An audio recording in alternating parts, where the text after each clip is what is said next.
ஆண்டவரும் இரட்சகருமாகிய இயேசு நாமத்தில் அன்பின் வாழ்த்துக்களையும் தேவனுடைய பரிபூர்ண ஆசீர்வாதங்களையும் குறிக்கொள்கிறோம். இந்த நாளிலும் நாம் தியானிக்குமாறு எடுத்துக்கொண்ட வேத பகுதியை வாசித்து நாம் தியானிப்போம். ஆதியாம் புஸ்தகம் 1ஆம் அதிகாரம் 11ஆம் வசனம் வாசியை கேட்போம். அப்பொழுது தேவன் பூமியானது புல்லையும் விதையை பிறப்பிக்கும் பூண்டுகளையும் பூமி மேல் தங்கள் விதையுடைய கனிகளையும் தங்கள் ஜாதியினுடைய கொடுக்கும் கனி விருட்சங்களையும் முளைப்பிக்க கடவுள் என்றார். அது அப்படியே ஆயிற்று. பூமியானது புல்லையும் தங்கள் ஜாதியினுடைய விதையை பிறப்பிக்கும் பூண்டுகளையும் தங்கள் ஜாதியினுடைய தங்கள் விதையுடைய கனிகளை கொடுக்கும் விருட்சங்களையும் முளைப்பித்தது. தேவன் நல்லது என்று கண்டார். சாயங்காலமும் விடியற்காலமாகிய 3ஆம் நாள் ஆயிற்று. ஆம் தோல் பிரியமானவர்களே, ஆதி ஆகமத்திலே நாம் ஆண்டவருடைய படைப்பை குறித்து நாம் பார்த்து கொண்டே வருகிறோம். தேவனாய் கர்த்தர் 3ஆம் நாளிலே அவர் பார்க்குறோம்.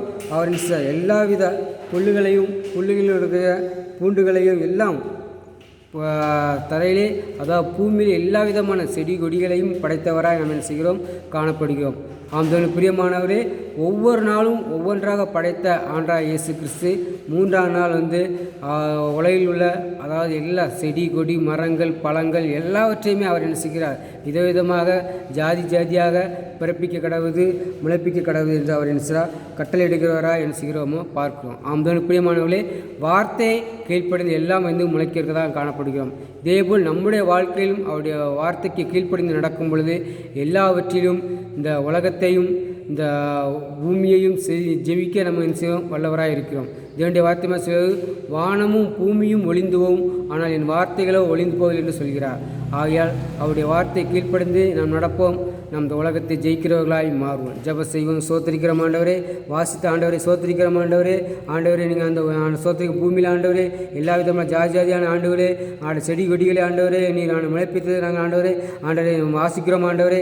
அதேபோல் எங்களுடைய வாழ்க்கையில் ஆண்டவர் சோத்திரிக்கிற ஆண்டவரே, எதில் ஆண்டு சோத்திரிக்கிறோம் இன்னும் ஆண்டவரே, வேறுவிட முடியாத எல்லா காரியத்தை ஆண்டு சோத்திரிக்கிற நன்மையான காரியங்கள் எல்லாம் ஆண்டவரே, வேறுவிட நீர் கிருபைசையுடைய ஜெபிக்கிற ஆண்டவரே, எல்லா தீமையான காரியங்கள்லேருந்து ஆண்டவரே நீக்கிப்படும்படிய ஜெபிக்கிற ஆண்டவரே. ஆண்டவர் தேவனாய் கர்த்தர் ஆண்டவர், எங்கள் ஆவி ஆத்மா சரம் முழுதென்றும் நீரை ஆளுகை செய்ய ஜெபிக்கிற ஆண்டவரே. உங்களுடைய கர்த்தர் முற்றிலும் ஒப்பு கொடுக்கிற ஆண்டவரே. ஒவ்வொரு நொடிப்பொழுதும் நீங்களை ஆளுகை செய்ய ஜெபிக்கிறோம்.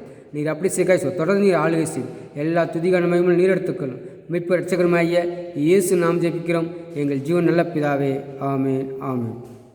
ஜீவன் பிரியமானவர்களே, நாம் தொடர்ந்து வேதத்தை தியானித்து அதை குறித்தால் நம்முடைய வாழ்க்கையை அபியாசப்படுத்த ஜெபித்து கொண்டு வருகிறோம்.